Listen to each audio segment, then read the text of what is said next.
Welcome to the second session of the inaugural event of journalism, JOURNOSCOPE, presented by the Department of Media Science. My name is Tolika Das, and I'm an undergraduate student of the Heritage Academy. I would like to introduce our guest, Mr. Gautam Bhimani, who is a stalwart and a very popular cricket commentator. He is here to share his invaluable thoughts and perspectives on today's topic for the session, sports journalism, its opportunities and drawbacks. Before we begin the session, I'd like our Dean, Dr. Madhupa Bakshi, to speak a few words. Thank you, Tolika. Welcome to JOURNOSCOPE, Mr. Bhimani, and thank you, Professor Chatterjee, for starting this JOURNOSCOPE. This is our first endeavor to bring in a journalism event, and so we have today with us Mr. Bhimani, who is going to speak with sports, and a lot of our students are very, very excited about sports and sports commentary, anything to relate it with sports. So we look forward to a session from you where they can take it, and hopefully we can also add to your knowledge level, that how the students here are performing, or here whether they are up to the mark or not. They would love to hear from you, how they can enter the industry also, because a lot of them have aspirations to enter the commentary world or the digital journalism, digital sports journalism world. So thank you, Mr. Bhimani, for making time for us. Thank you so much.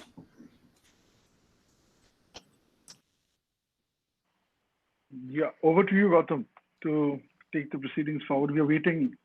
Everyone's, I'm sure, is waiting to hear to you. Listen, I mean, all right. Yeah. Brilliant. I'm glad. It's always good that technology allows things to be a little bit informal, and you can occasionally have a situation where you face a few barriers, but you get through that. And the whole idea is, over the next hour, to keep things equally informal and try and get in as many questions as possible. So feel free, rather than making it a Q&A session at the end, which is no fun. That makes it just too formal and like a press conference.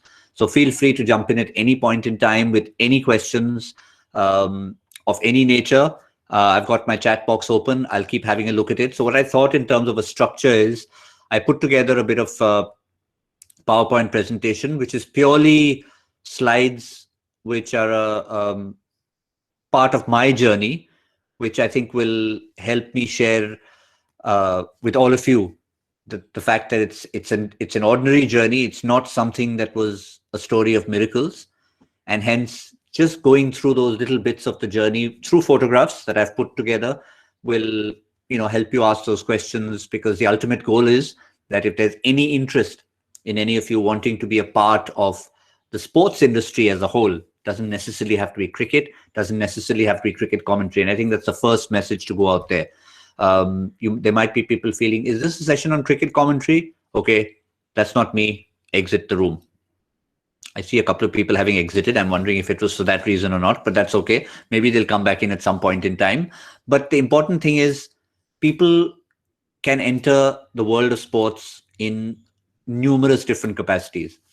And most of them don't require any kind of formal training as such.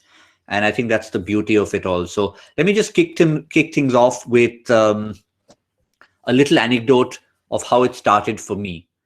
And I think that's the first lesson that is not necessarily relevant to sports journalism, but relevant to life itself. And that is that sometimes, and it sounds like a cliche, out of failure can come success. And that's exactly what happened for me. My most successful moment in my career came through what I then considered my biggest failing. So I'm a bit of a quiz buff, and I don't know how many of you out there are quiz buffs. So I used to take part in every quiz known to mankind, be it sports quiz, business quiz, general quizzes, everything. Calcutta was a great quizzing city, and that's where I've grown up.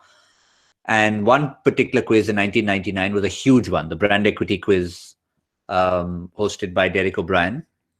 And it was a hardcore business quiz, and yet it had a good element of being able to think, connect, and answer.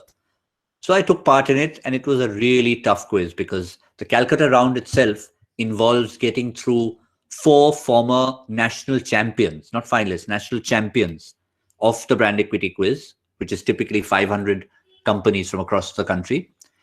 And then if you get through the Calcutta round, good luck to you. So we were nobody aspired. I was in brand equity 4 years running. It would just be about turning up, enjoying their coffee, maybe a more interesting beverage towards the evening, and picking up some consolation prizes like a pair of Ray-Bans. So when we got on stage, we actually qualified on stage, me and my partner. I was then working for J. Walter Thompson in advertising. We looked back and asked the organizers, excuse me, what is the 8th prize? Because we knew we were guaranteed 8th prize. And it was a dinner set of some sort. And we said, okay, cool, let's go for the dinner set, let's go home. And as things turned out, a buzz around here and a buzz around there, we went and won the Calcutta round. Went to Bombay, national finals, top 8 teams in the country. And in the last round, one particular question, I won't get into the details right now, we both actually ended up missing out on the first prize, which was a CLO. And for months after that, I was like, that could have been mine. Now, as things turned out, the prize we did get was a 3rd prize All India, which was a trip to Singapore. And on that trip to Singapore, I happened to visit the ESPN Star Studios. On that one visit at 3 o'clock in the morning, one chance conversation with a very harassed Australian gentleman who then headed the ESPN Star led to my next 20 years and counting of my profession. So, had I won that CLO, I would have been far poorer than had I won that 3rd prize and got the trip to Singapore, because I know the 2 guys who won the CLO. They sold it within 6 months. And they're both still in advertising, still wanting to look for a new career. So I think if whoever's controlling the PPT, Shubhajit, are you doing that? Yeah. I'm doing it. Okay, if you want to start things off, so I'll just go to my first slide. Is it visible? It is now. So if you can just hit slideshow so we can just... Yeah, perfect. So presumably all of you can see that. So this is stage 2. And again, another lesson. You never know where, how, when something hits you. And this was even after that chance quiz, managed to get into ESPN as a researcher, sitting in the back room, doing pretty much nothing else. One fine day, I'm asked that, would I like to go to Zimbabwe? I go to Zimbabwe purely as a reporter to do the mundane job of interviewing a captain in the morning, interviewing a captain in the evening, and doing nothing else. So I said, okay, fine. It's a privilege to be in another country, but doesn't really distinguish me from anything. And that one chance meeting, which is the photograph you can see, was a pub on the boundary line at this cricket ground in Harare, which was something unique to me. And I found it extremely different. I found it extremely unique. And the fact was, it was a pub on the boundary line with the last bar stool. You were watching test match cricket there at the highest level. And I told the guys, I said, don't you think we should showcase this in a different sort of way? And they were like, what do you mean showcase it? It's here, you're sitting at the pub. I said, no, for the world. So no, they're watching cricket, and then they're watching analysis at lunch, and then more cricket, and then more analysis, and then more cricket. I said, but why can't we break this up a little bit? This was 2001. No one had heard of breaking up an analysis show with something other than cricket. I said, but we are in a different country. Would the guy sitting in his living room in India not want to see what we are seeing? A little more up close, packaged together nicely.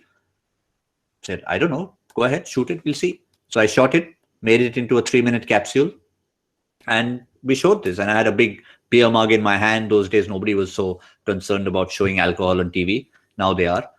And it just clicked. It just absolutely clicked. Navjot Sidhu fell off his chair in the studio. And next thing we knew, that the guy wanted me to do it the next day and the next day and the next day for the next 20 years. It's set off a trend that whether I did cricket commentary, analysis, production, whatever I did, in addition to that, I would also showcase the country we're in, the sights, the sounds, the incidents, the gossip, be it whatever you like, it'll all be part of the entire cricket telecast. So that again is something that you never know where a new job or a new idea will hit you, and hence you can always come into that and enjoy that. Pop to the next one. So following that, and as I said, at any point in time, feel free to jump in. I've got the chat box open. I want to keep it nice and interactive from the beginning. So this was a couple of years later, once I'd done that little story, still trying to figure out what to do with different aspects of sport. It was not just cricket. I went to the IFA Awards, and at the IFA Awards, I was part of the commentary panel, which you can see is a good mix of people from sport. Mandira Bedi, who was in sport and yet not in sport. Javed Jafri, who was an out-and-out comedian. And Chunky Pandey, who was a proper member of the industry. So when I saw this panel and I spent a weekend with them and we were doing the IFA cricket match, that's when I realized that it's important to be able to carve out a niche for yourself, to be able to say that you can do a little bit of comedy, you can do a little bit of Bollywood, you can do a little bit of cricket, and the three things can all go hand in hand. So there again, no matter what profession you are in, no matter what part of the world you're in, you can always pick out little aspects of what you're seeing around you, your environment around you, and actually weave that into your work. I mean, there's no rule that says that I can't have a Bollywood star co-hosting a show with me. There's no rule that says male-female ratio has to be a particular way. I think Mandira Bedi proved that herself. There were a lot of people who were critics of when she first came in the 2003 World Cup, and they talked about the noodle straps and all that. But the thing was, the channel at the time had a focus. And the reason why I was never an opponent of it was because they said, this is what we want to do. We want to make it more accessible for different people. We want women to start watching more cricket. And by having a woman presenter who's free-flowing, who's uninhibited, maybe it'll attract a new audience. And of course, what they didn't necessarily say in their PPT presentations was, it's the men who will tune in much more than the women. And fine, it worked. If that's what works, it works. So you've got to understand your audience and hence work that into your style of presentation and your the entire metaphor that you're putting across. Go to the next one. And again, now this is something that the reason I've put this photograph up is because only one out of these two individuals in the photograph is comfortable wearing that shirt. And I'll leave it to you to guess who it is. But the whole point of the matter is we tried for several years to get Harsha to wear a loud shirt. And there was this gentleman in Australia who basically used to give out these loud shirts just for fun. He was a producer in Australia, a guy called Peter Walsh, and he wore just shirts like this.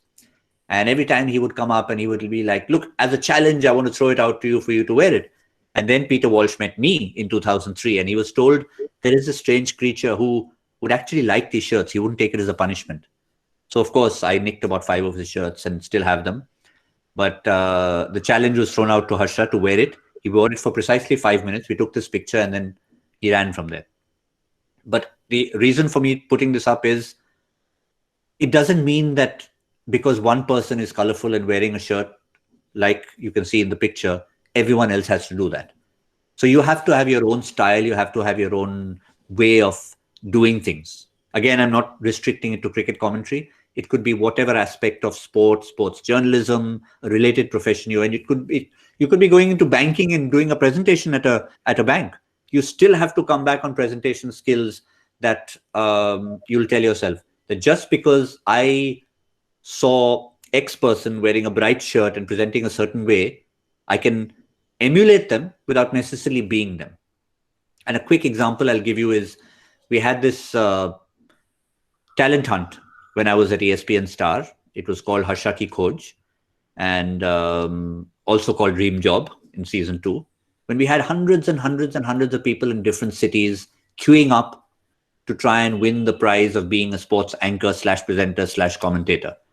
Now, when we were weeding out, you can imagine, like, we had it at a banquet hall somewhere, Delhi, Calcutta, Bombay, everywhere.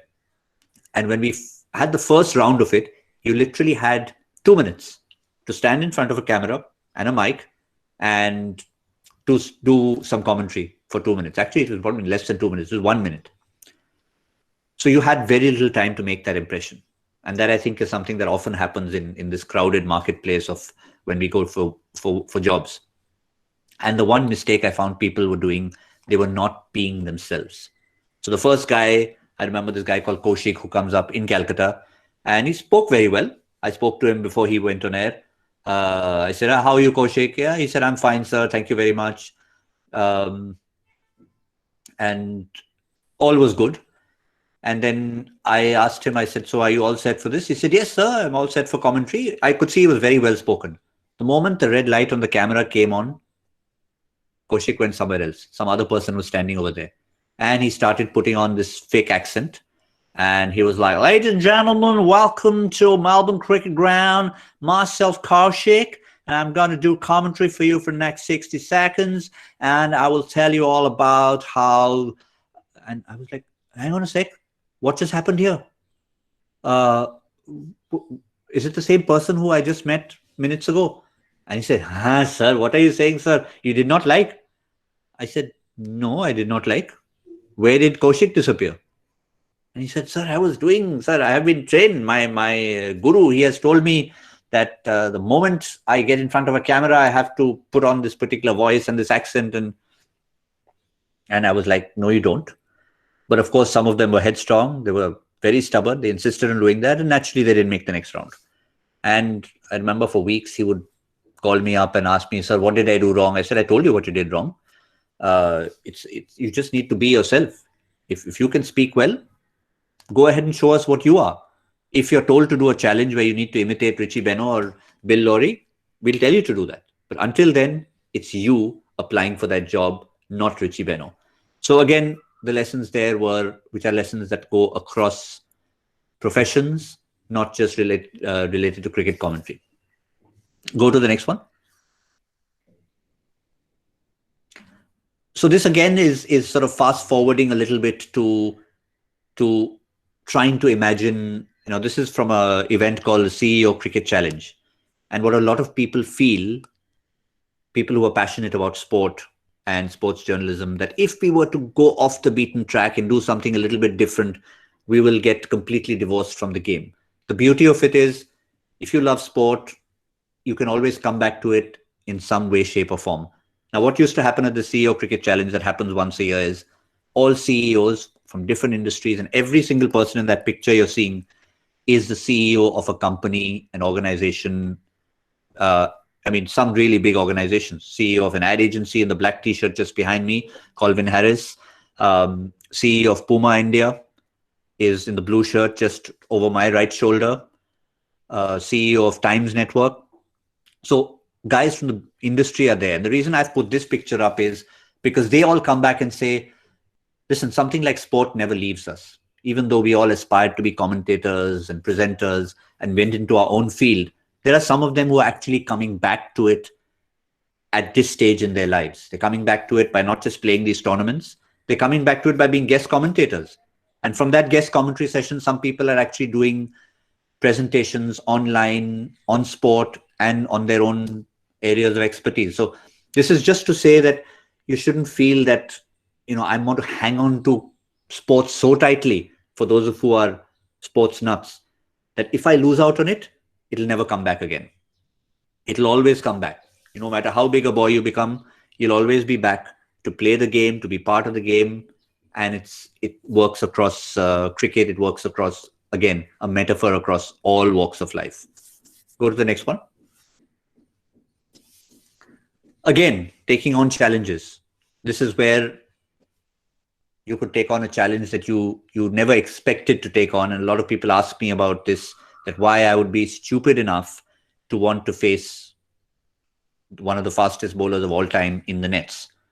And of course, they also asked other questions like, did it actually happen? Was it real?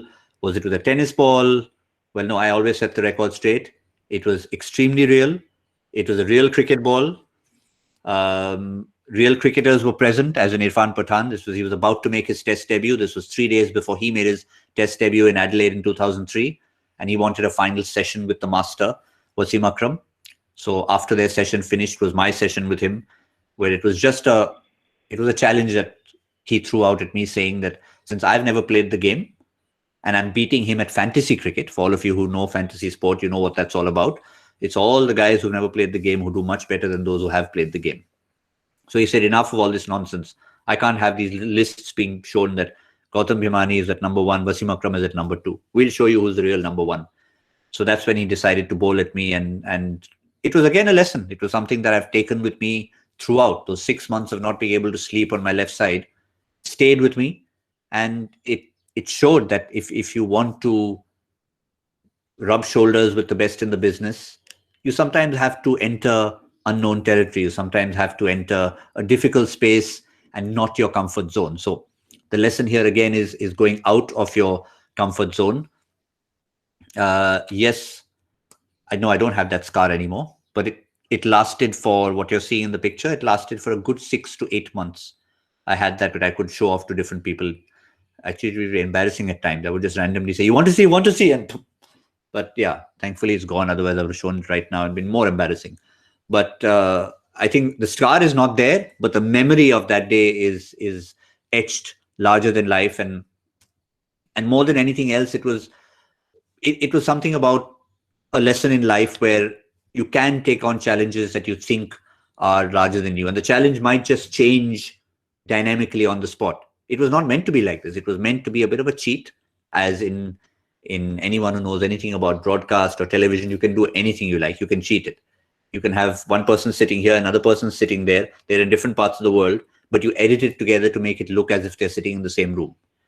So in this case, it was meant to be that camera would face Wasim would bowl a few balls, camera would face me, the guy would chuck the balls, I would duck a few times, editor would nicely splice it together, and it would look like I had this major torrid session with Wasim, and I faced it all.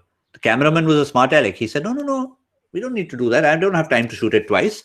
I will just shoot it from a wide angle, him bowling, cut to you batting, him bowling, cut to you batting. And so as a result of which, when I did hit the ball once in the middle of the bat, Wasim didn't like it. He bowled with a brand new ball, full run up, bouncer, and he knew I wouldn't be able to even see it, let alone touch it. So that was that. But again, something to tell the grandkids, but more than that, something to tell people who are wanting to aspire to be in professions in different ways. Next slide. Here's something that again matters a lot, because there's so many things we do. I mean, here we are doing an online meeting, which is so different from something anyone expected a year ago, but you're still getting the same result out of it. You're seeing people, you're hearing people, you're asking questions to people, and you're getting the same result. Breaking tradition is also important. And again, sports journalism is an area where you will find barriers. You will find people saying, no, this can't happen for one reason or the other. And England can be a very snooty place. Lords can be the snootiest place on earth. And nobody had ever done a story on the long room at Lords, only because cameras are not allowed in there. I mean, they have all sorts of traditions. Women were not allowed in there till for the longest time ever. Now we have women members of the MCC. Yeah. And I just decided that unless I ask the question, I'll never get the answer. Nobody bothered. I asked my friends who were journalists in England, I said, why is it that you guys have never done a story? I've never seen a story of the inside of the long room at Lords. And they said, well, because that's the way it is. I said, what do you mean that's the way it is? Who said so? Has the Queen said so? Has the Prime Minister said so? Is it set in stone? Is it part of your constitution? And even if it's part of your constitution, there's something called an amendment to a constitution. They said, no, it's just the way it is. And that's the standard line everyone throws at you. It's the way it is. So I said, fine, I don't care. I went and spoke to 3 or 4 people. And I said, listen, what's the part of Lords you're most proud about? They said, well, probably the long room. It's such a traditional place. It looks so good. I said, yeah, it looks so good, but it's your best kept secret as well. Nobody's seen it. Wouldn't you like the world to see it? And they thought about it, and I insisted, and I got my way. And there's a photograph of me hosting a show, full 6-minute segment before a cricket match at Lord's, where I presented it from the long room, which was blasphemous, unheard of at the time, but I did it. And all my journalistic friends who are based in England, who have lived there all their lives, they were like, how did you do it? I said, I didn't have any influences. I didn't have any contacts. I didn't pay any money to anyone. I just said, look, it looks good. Let's show it to the world. Let's showcase it to the world. It'll make you look better. And played on their ego. And next thing you knew, not only did my story go out, next time I saw a broadcast on Sky Television, which is their host broadcaster, a live Sky broadcast of the next test match that happened after the series, they had a camera placed in the long room. So for those who are familiar with watching cricket, you can now watch batsmen walking out, and the tradition there is the dressing room is upstairs. You come down the stairs, lovely old world stairs, walk through this long room area and out into the middle. It's something unique that is in no other cricket ground on earth. The difference is now, thanks to one impertinent Indian journalist, Sky also now has told them that, okay, we'd like to do it as well. And they have a permanent camera placed in the long room, and you can see them batsmen walking out live through there. So challenge tradition, break tradition, but do it in a way that you don't need to, ruffle any feathers or break any rules. Subtle difference between breaking tradition and breaking a rule. Let's move to the next one. So this one, the reason I've put this one up is, again, when you are a journalist, again, not necessarily sports, when you're a journalist in any walk of life, you will come up against stalwarts in the industry. You will come up against people who are larger than you, not necessarily in size, but in stature. I've just taken a literal photograph to talk about someone who was far larger than me, which was, of course, the great Farooq engineer, who over the years has put on many kilos, but he's most proud of it. And so the contrast is palpable. But the fact is, when you have someone larger than life and you do come up on them, it's something that does matter, and something that you need to be conscious of and how to deal with it, knowing that they are at another level from you, and yet when you're on the same platform, they're at the same level. And that's the lesson that you need to learn. No, this was not during NatWest. This was during a game between India and the England Lions at Chelmsford in 2007. The second game ever that was telecast on Star Cricket when cricket started on Star at that time. New channel was launched with this game. But the whole point being, I realized over time that you could be interviewing the president of a country, you could be interviewing a footballer, a tennis player, Mick Jagger, Farooq engineer, Paul McCartney, just a few interviews that I have done. But you have to remember that when you're interviewing them, their size, their stature, their designation doesn't matter at that point in time, which is not to say that you have to be disrespectful, but you just have to be mindful of the fact that you're on par with them. You can whisper to them saying that, do we need to keep the whole right honorable in there, or can I address you by at least your last name, Mr. So-and-so? And many people will turn around and say, first name's fine. First name's absolutely fine. So, I mean, Sir Michael Jagger was the first one to say, call me Mick, when I interviewed him. So if he says that, he's fine with that. Not that he's trying to suggest that I'm nobody, but call me Mick is fine, because it makes the interview informal. And end of the day, why the reason you're doing the interview is you're bringing it out to an audience, and the audience will appreciate the fact that they're seeing a side of a person, of a celebrity, of a larger than life person, and they're seeing them at a level that they can relate to them. Relatability, something hugely important in again, any walk of life where you happen to be. And again, when I say all these things, people might feel that, okay, it doesn't matter to me unless I become a journalist in front of the camera. Not necessarily. These lessons are also important for many of you. I think 80% who are in journalism will end up being maybe in print, online journalism, which is so big nowadays. Yes, you might do a podcast. Yes, you might do whatever, but you might just write something. You may never be seen. You might be a producer on television, where your main job is behind the scenes. You could be a script writer, where again your work gets seen, but you never get seen. But these lessons still reverberate, resonate, and remain exactly the same, because it's not necessarily only for people who are in front of camera. Because I mean, I've spent tons and tons of time in front of camera, but probably an equal amount of time behind it, because there's lots of hard work that goes behind the scenes, and there are lots of events and occasions where my role might differ. I may not be that person who's doing the commentary, doing the presentation, but I still have an important role to play. I'm writing a script for somebody else. And at that point in time, I can't say that it's not my script, so I won't put the same work into it. You have to, because at the end of the day, it's a product that goes out to everybody out there. And that's what people end up seeing. I'm going to put one more slide, and I'm going to take a little pause so I can get some questions in at that point in time. You can go to the next one. This, I think, is another lesson that I've learned over the years. And for everything that I've said so far, I would probably consider this one the most important of them all. And that is the ability to be able to be self-deprecating, i.e. be able to laugh at yourself.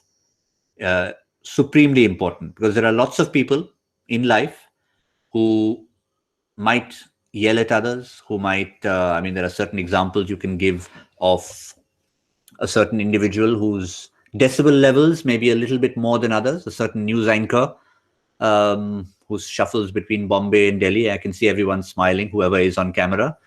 I don't even need to take the individual's name.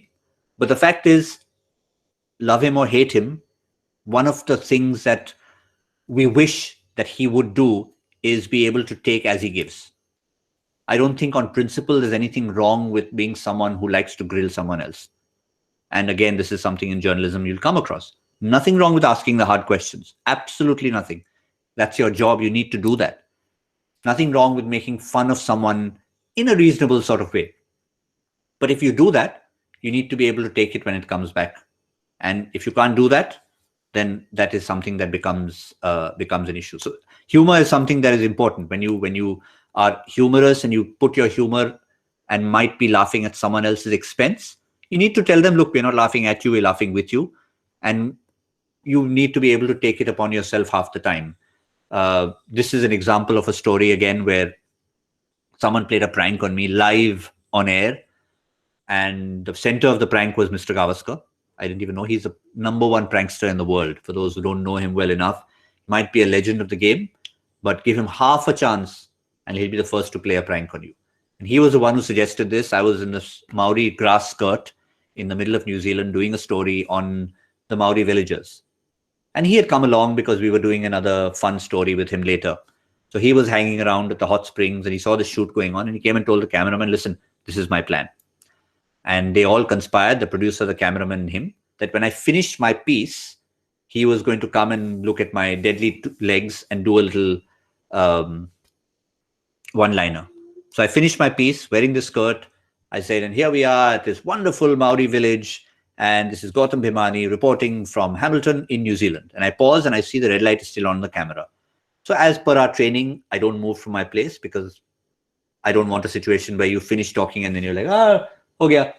And then all that needs to be edited out. So I'm keeping my gaze to the camera. He comes in from the back, exactly what you're seeing right now, bends down and goes, there you can see the two stumps. This is off stump. This is leg stump. Where is the middle stump? Shane Bond has taken it off. So that was something that was a prank. It was played on air. It was live on air. For the uninitiated, Shane Bond is a New Zealand fast bowler who in that particular series had terrorized India and had knocked off a few middle stumps there. So it was humorous. It was in context of what was happening in New Zealand at the time. And of course, he knew that I was someone who would take it. He wouldn't have done it with any old person. He wouldn't have taken liberties. He knew me well enough. I knew him well enough. So it was something that we could all take. And at the end of the day, reason, entertainment for the viewer relevant entertainment for the viewer. So it really worked well, and that's something to remember. Again, 99% of everything I'm saying is not necessarily specific only to cricket presentation, anchoring, commentary, but across sports journalism, across mediums, online, TV, print. I think that the whole principle holds good for absolutely everything. So let me just hang on to this picture for a second and try and get in a few questions. There's lots of you online here, and I want you to feel free to bump in the questions. Tolika, I don't know if you want to moderate this or if you want to just encourage people to pop in Yes, and ask sir. their questions. I'd I've got a like, couple more slides left, but like to do it in between. yes, sir. If there are any questions, they may ask in I the think chat Tolika box. had a question herself, right? Yes, sir. Actually, I wanted to ask you that in your TED talk, I heard that you said, where I am now, I got here over a glass of beer. So I wanted to know that story, but I think you so. already said that at the I beginning of did. the.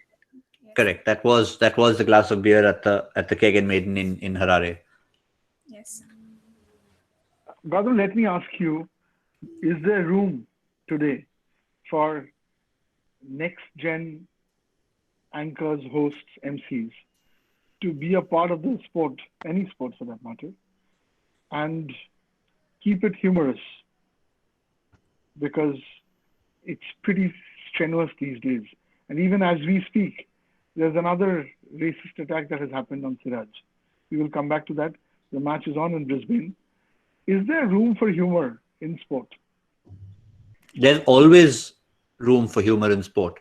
And I think somebody, in fact, since you brought up the example of something as current as the racist attack, somebody asked me yesterday in the evening that, are we making too much of a big deal about this? Now, my honest answer to that is, I think we are. I'm not trying to suggest that what was said was right. I'm not trying to suggest that action shouldn't be taken over it. But the fact is, this is the public. You can't really control people like that. You can maybe control physical attacks, but things like this are part of life. They're part of reality. You can certainly send out a message condemning it, but you can't sort of say that, no, this is going to spoil relations between the two countries, etc., etc., etc. And the question that you asked about humor having a place is very much related to it. I mean, you need to keep your sense of humor about you. I think one humorous way you can respond on Twitter, for example. Twitter is full of trolls. Social media is full of trolls. And that's another whole topic that one can go to. But I saw a tweet against Hanuma Vihari. Again, I'm getting a little technical. For those of you who are not cricket fans and wondering what we're talking about, chill, don't worry. It's basically a guy a few days ago, an Indian cricketer, who had to bat slowly and plod and plod and plod. For all of you T20 fans who hate Test cricket, will be ready to say, see, this is why we don't like Test cricket. But the point was, it was one of those rare instances where it needed to be done. He played the innings of his life, took body blows, and with an injury, they managed to save a Test match, which was like a victory. Now, some guy, and it was not some guy actually, it was Babul Supriyo. I know him very well. And Babul Supriyo decides to come out on Twitter and say, how can you play an innings like that? 7 runs and 109 balls. At all times, we need to go for a win. Now, the fact was, in that situation, a draw was a win. And he did what he could have, and he saved the match for India. If you went for a win, you were guaranteed to lose that match. They were too far away. Absolutely. But he decided to put that out, and he lambasted Hanuma Vihari. Now, the one thing also he did was he called him Hanuma Bihari, as many of us good bongs tend to do. Somehow the V doesn't exist in the English language. So he called him Hanuma Bihari. He wrote that on Twitter. And Hanuma Vihari tweeted back with just one line. He just wrote at the end, he didn't say anything to him. He just wrote Hanuma Vihari, the right spelling, with the asterisk that we put when on WhatsApp, we've sent a wrong spelling of something. So we just send the correct spelling and put the star on top. That's all he did. He responded on Twitter by saying Hanuma Vihari star, which meant, yeah, you say what you like, but spell my name correctly. So that was him having a sense of humor. And as you said, Arjun, you have to have a sense of humor in whatever you do, because we are fortunate enough to work in a medium. Like if you're a news anchor, for example, you can't exactly be bringing humor in when you're talking about a train accident where 200 people have lost their lives. I mean, there has to be some gravity over there. But in sport, 99% of the time, you won't have that situation. You will have a situation where a team has lost badly. So what? You still need to have a smile on your faces. Ricky Ponting was the one who said that the reason why Australian teams succeeded in the 90s is whether we won a match or lost a match, we'd go out and have beers at the end and celebrate. Absolutely. Just because you lose a match, just because you lose anything in life doesn't mean you have to sit and sulk, because you need to come back the next day and do exactly what you're doing. Right, questions more from the students? I mean, the other thing that, somebody has asked you. Yeah, Abhishek. And feel free, I guess, since everyone's got the ability to come on video, if you want to ask it on video and show yourself, no problem, or write it on text. We're seeing more and more former cricketers taking up sports commentary. So do you think the space for an amateur outsider is still the same, or has it shrinked, or is it too competitive right now? I think that's an excellent question that pretty much sums up the discussion of what we have almost every day. Now, if you look at the whole field of sports journalism and commentary, you'll see it's very skewed towards ex-cricketers. And yes, it is definitely tougher as a non-ex-cricketer like myself or Harsha Bhogle or Alan Wilkins, who's, he used to be a first-class cricketer but not a test cricketer, to try and make that breakthrough. But the fact is, the people who matter realize that there is a role for a broadcaster, a professional broadcaster, and a role for an ex-cricketer. And you marry the two, and that's what makes the perfect commentary team. Across sport, if you have a look at, for those who watch the Premier League football on TV, you listen to commentators. Many of the commentators, be it a Martin Tyler, a lot of these guys are pure broadcasters. They've never kicked a football in their lives. You had a guy called Dan Maskell, who used to be the voice of Wimbledon for 50 years. Never played tennis in his life. Murray Walker, the greatest Formula One commentator ever. Not a driver. Now, it's not that you don't have to have the expert sitting with you, but that is where the perfect marriage comes in. You're the one who knows the medium, you understand what to say, when to say it, and you bring in the cricketer and let him do that. There are some who make the transition, a Richie Beno, Ravi Shastri over time. They've understood the disciplines of television, but it doesn't happen overnight. There's a good reason why a Clive Lloyd, a Vivian Richards, many great names are not exactly big commentators, because you don't go by how many runs you scored. Who is the greatest West Indian ever to do commentary? Two names come to mind: Michael Holding, Ian Bishop. Now, Holding's a great player, yes, but he's not the first name that comes to mind when you're thinking of overall cricketers. You think of a Sobers, Viv Richards, a Lloyd, a Greenidge, a Haynes, a Logie, so many others. But Ian Bishop, for example, is a good example. He trained himself to the disciplines of the medium. And hence, Abhishek, to answer your question, there's always space for the amateur outsider, because at the end of the day, you're not really the amateur, you're the professional in your field, which is broadcasting, and the professional cricketer or the footballer or the whatever is bringing that into it. Even in news television, you could have an expert from the field of law. You as the anchor don't need to be a lawyer. You just have to know, do your research, do your homework, and bring in that lawyer and present a show on law. So, as I said, I'm not restricting it only to cricket. Also, Gautam, if we may add, even among the cricketers, you can carve out your own niche. So, for example, Jeffrey Burkott. He was a cricketer, but his style of commenting on matches and the pronunciations and the language, all of that was so unique to the whole exactly commentary. That's why I had given that slide earlier about carving out your own niche. It's the cricketer who has to do it, the expert who has to do it, and you have to bring out that aspect of your personality. Sanjay Manjrekar has decided he wants to be the rebel. It's got him into trouble, but fair enough. That to each his own. You need to carve that out. Otherwise, you will be just another cricketer who will be there for commentary. What's unique about you? So hence, I brought my own presenting style to what I did. Maybe at all times it wouldn't work. Maybe not everyone would like it, but you can't change from being yourself, provided you're not doing something incorrect.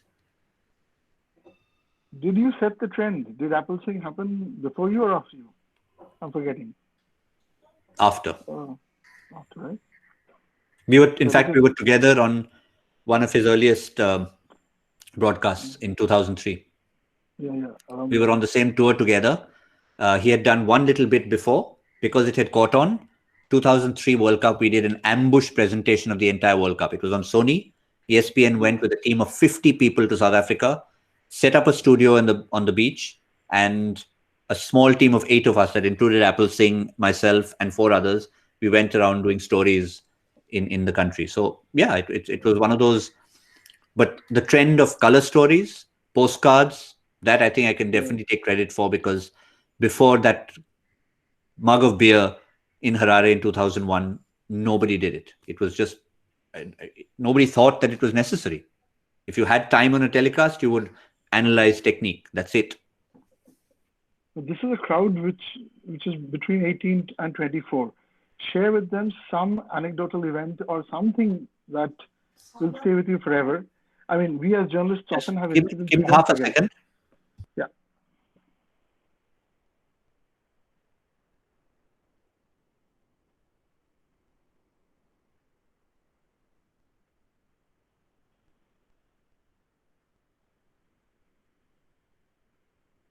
Sorry, the hazards of being at home and doing this. Cool. So share something interesting that we don't know about you. They don't know about you. Okay, sorry. Say that again. I missed half the question. I mean, we as journalists, when we were covering cricket matches, I have covered 32 matches in domestic cricket, and we used to see you inside the 22 yards. You were there at the nets or outside in the gallery of the press box. You were nowhere in the press box. You were always with the hallowed lot out there. So you got those coming from journalists also. Yaar, ye to marwa hi denge. But tell us also about incidents that stay with you. Interesting incidents, because this young lot needs to know what you can expect from the profession. Yeah, I mean, rather than picking out one, and I've got a question from Rishabh saying, why don't we see you cover the IPL? Well, I do cover the IPL. The difference is I cover it online. The environment changes. I used to be with Star for 16 and a half years. And in fact, the year I left Star was the year that they actually picked up the IPL. But I have no regrets. I've worked on it from an event perspective. I cover every single IPL game now on CricBuzz, which is we've got a fabulous conversation show that happens. So there again, I think it's a lesson. People will ask, the newer generation who have not necessarily seen me doing live cricket for so many years will say, but yeah, we haven't seen you on the field. I said, well, the times have changed. And that, I think, is the lesson of this entire conversation I'm happening right now. I could have been completely despondent. I had so many years of doing that. There's no reason for me to not continue to be doing that. But the environment changed. The demands changed. They wanted a little bit more of a bilingual personality for most of these. So I could have continued. I could have persevered. I could have said, listen, no, I'll be there. I'll do this and I'll do that. But essentially, at least with Star, they wanted someone who's purely bilingual. And if I have one drawback, it's that my Hindi is not broadcast quality. So I could have told myself I'm defeated. Well, I'm not. I can find a different role. I can find a place where it's required. I could have taken route 1, which is try and speak bad Hindi and get away with it. Like a lot of anchors try and speak bad English and get away with it. But that's one principle I stick by, is if you're presenting in a language, you have to think in that language. What happens with a Hindi speaking person speaking English? He's thinking in Hindi, translating. Same with me. If I were to do a piece to camera right now in Hindi, I would say the sentence to myself in English, and then I would immediately translate, and it would come out all wrong. The grammar would be all gone wrong. It would be like I'd murder the language, and I murdered it enough times. So instead of fighting it, you just find a different niche for yourself. And hence, Rishabh, to answer your question, very much there in a different capacity, equally enjoyable. We have studio shows with the best in the business. We get up to 9.5 million hits for one show. 2 years ago, people wouldn't have believed that an online live show without footage, mind you. Okay. So here you're a cricket viewer. You're going to watch the IPL match from 6 in the evening, right? 5:30, you tune into CricBuzz. You get a half an hour of stimulating conversation. The reason people tune in is they're going to be watching live cricket from 6 o'clock onwards for the next 3 hours. They don't want to watch a pre-show, which also has so much footage and also has so much analysis, which you've had enough of. You want a bit of a mind stimulant. And that's, again, that gives you a different role to say that, okay, if I can't enter if I want to get into cricket, is my only option Sony or Star? 6-7 years ago, yes, that would have been the case. Can I get into Sony? No, I couldn't get in. Can I get into Star? Couldn't get in. Okay, that's it. No more cricket for me. Let me become a banker. So now you don't have to have that anymore. You can look at Sony, you can look at Star, you can look at online, you can look at some 9 different portals. You can look at the print medium who themselves have online editions. There are 25 different ways. You can tell yourself, listen, I'm a hardcore gymmer.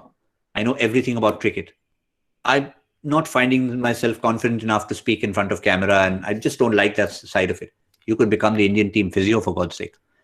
I mean, that is the beauty of it. It's sports journalism can, you can explore it. You can realize that maybe mainstream journalism is not for me, but yet how do I become part of the whole medium of sport, of sports teams, of IPL franchises? You can do sports management and become part of an IPL franchise. That's a hardcore business at the end of the day.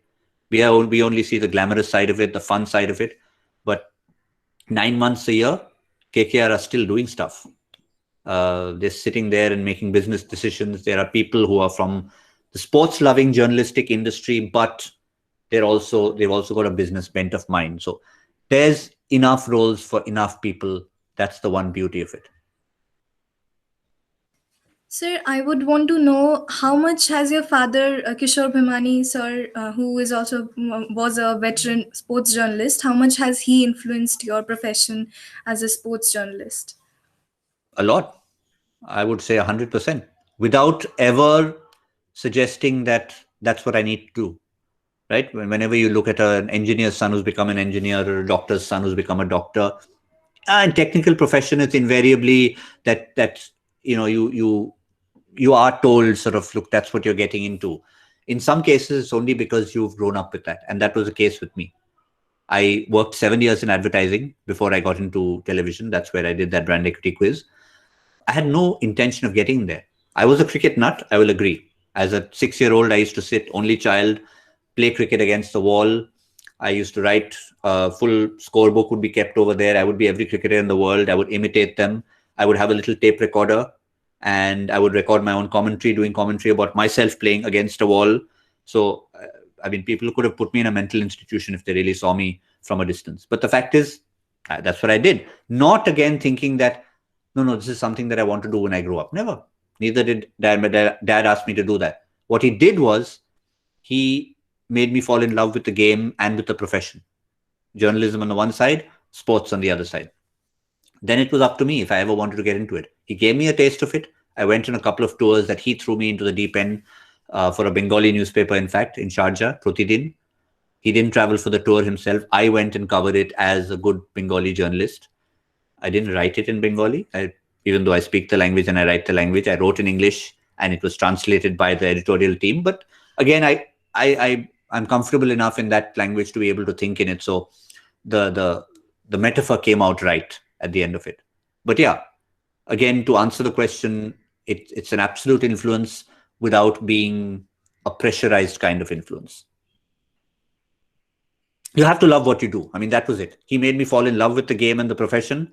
And end of the day, there are some professions that, as I said, I don't know why I keep bringing on banking as an example, but yeah, you could be a banker without necessarily being in love with banking. It's a technical profession. You could be sitting there doing your job, which is what you need to do, and then you switch off and you go do what the rest of your life is. In a profession like this, which can be 24/7 at times, you have to love what you're doing. Only then will you continue to succeed. So that kind of helps. So fall in love with it.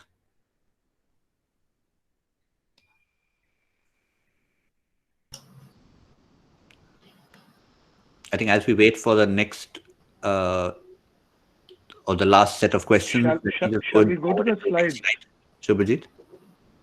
Shall we go back to the slides? Yeah.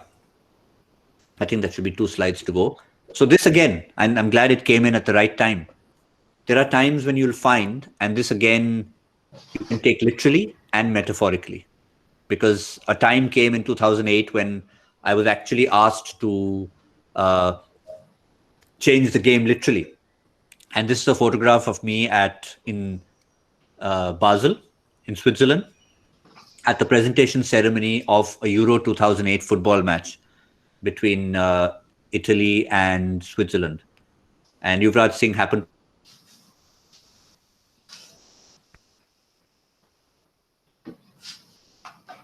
So you are on mute. So you are on mute. Am I back now? Yes. Yes. Was I on mute forever? How long was I on mute for? No, sir, just Yeah, 5 you to can- 7 seconds. Okay, so this was in Switzerland during Euro 2008, and again, what it taught me was that you need to be flexible. There are times when you need to cover a different sport. You need to have your knowledge about it, and we've all grown up. We know cricket as much as we know about football and tennis and Formula One.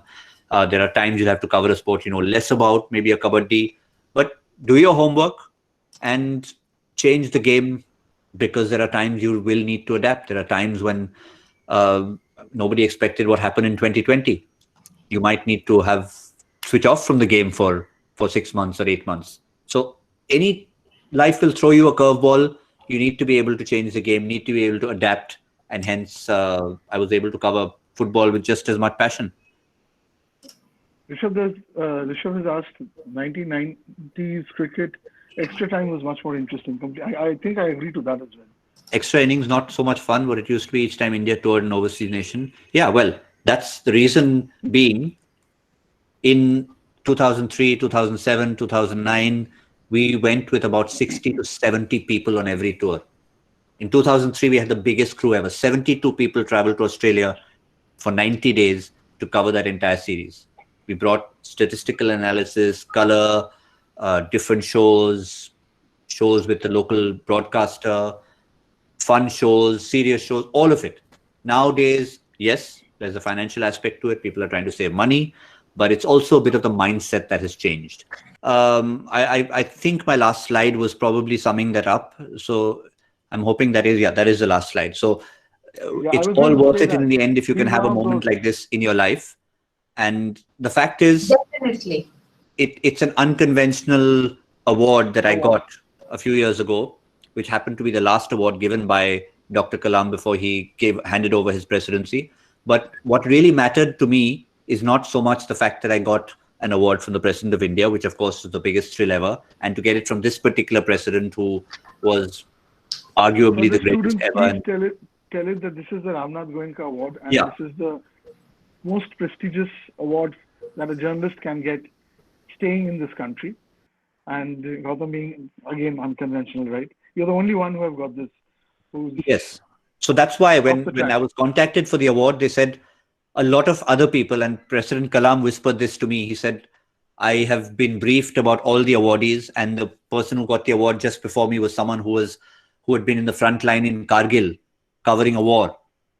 And I said, look, I can't claim to be on the same platform as that person. But what they said, it's for the bravery of being able to go out in a field like sport and to challenge the norms, to break tradition and do things in a different way, and yet keep on the straight and narrow. And that was the reason why they gave it to me. So I was embarrassed at first, but then I said, okay, I'll take it. And that's what I pass on to others, saying that doesn't hurt to be unconventional, provided you're doing it provided there's a method to your madness. Thank you. Thank you so much. Thank you so much. Thank you. Have a good time. Thank you. Thank you. Thank you so much. Thank you.